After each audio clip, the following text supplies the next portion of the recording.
Hello class! Today we will be going through the KAWA River Model by Jenna Braceman, Jaylene Gonzalez, Jamie Spangler, and Mike Allo.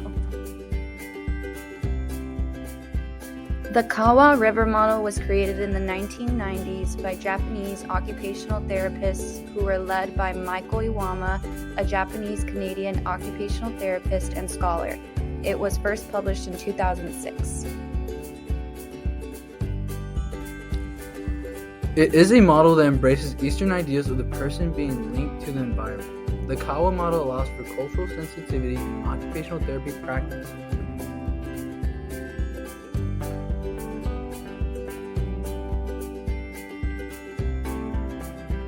The KAWA model uses the metaphor of a river to view life from birth to end of life. KAWA means river in Japanese.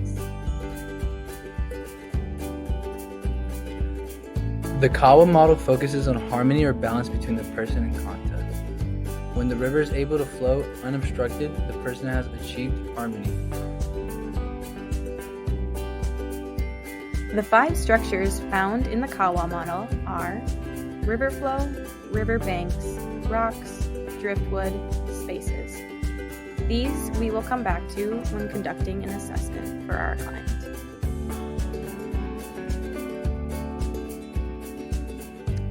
Water, or mitsu, represents person's life flow and priorities. River flow looks at the client's past, present, and future. River flow includes work history, medical history, life roles, self-care, and leisure as a few examples. Riverbanks. They look at the social, physical, and contextual environment. They shape the boundaries and flow of the river. Riverbanks include family, friends, community, and culture. Rocks are life obstacles and challenges. Rocks include occupational performance, difficulties, fears and concerns, inconvenient circumstances, impairments, and medical conditions.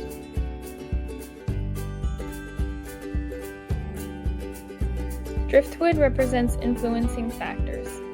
Driftwood includes personal characteristics, skills, experiences, beliefs, and values. Spaces are opportunities to enhance flow, which allow for change to happen. Occupations are the spaces between the objects, the rocks and driftwood. Increasing participation in meaningful occupations can improve the river flow.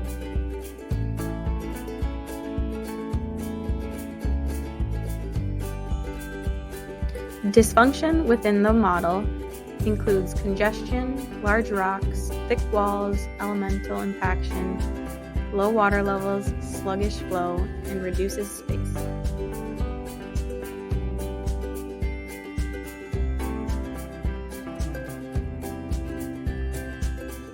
Some functional aspects for this model will look like an open KAWA, smaller rocks, wide walls, free of elements, higher water levels, fast flow, and an increased amount of space. Now that we have learned about the KAWA model, it's time to apply it with our client Yuma. Let's go take a look.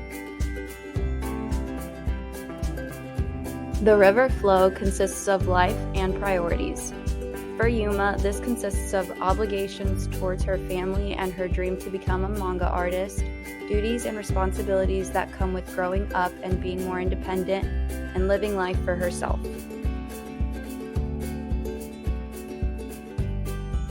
Riverbanks are environment.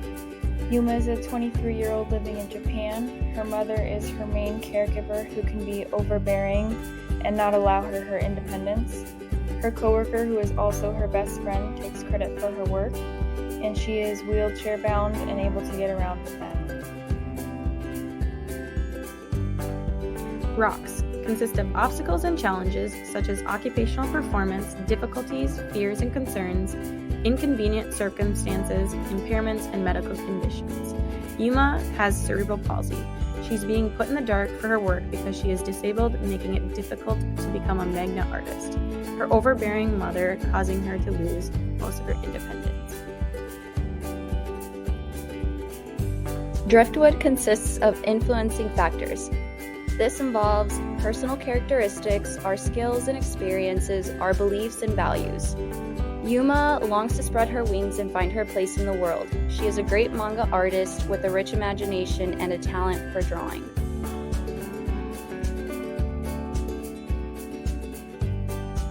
Spaces include opportunities to enhance flow. Yuma seeks credit for her artist efforts. She applies at a publishing company to be a manga artist. In 6 months, Yuma will increase her participation in drawing by performing grip strengthening exercises and massages as instructed by the practitioner and giving feedback when done. Interventions that we will use are grip strength with therapy and wrist and finger massages.